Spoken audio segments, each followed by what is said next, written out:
Insert symbols and details into your drawings from commercial online sources or from your own designs. In AutoCAD, a block is a collection of objects that are combined into a single named object.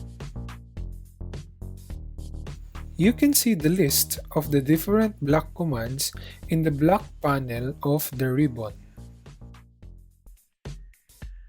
Instead of creating a drawing file to be inserted as a block, you might want to create a block definition directly in your current drawing.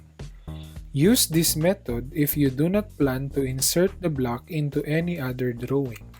In that case, use the block command to create the block definition. For example, you would want to create the chandelier as one block. Do this by selecting the objects you want to include in your block. Then click on the Create Block icon command in the ribbon. Block Definition dialog box will appear.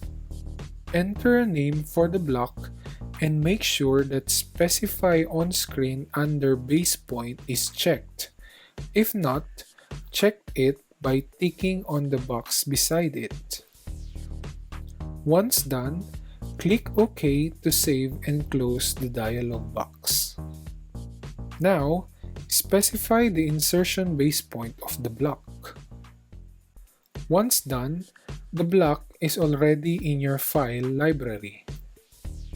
To insert the block, click on the Insert Block command icon in the ribbon and select the block you created.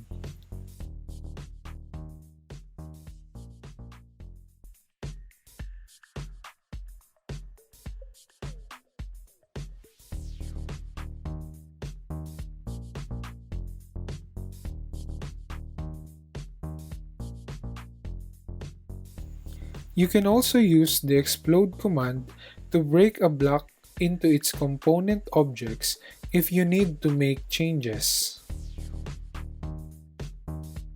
And that's how to create and insert a block definition in AutoCAD. Explore other block options to learn more.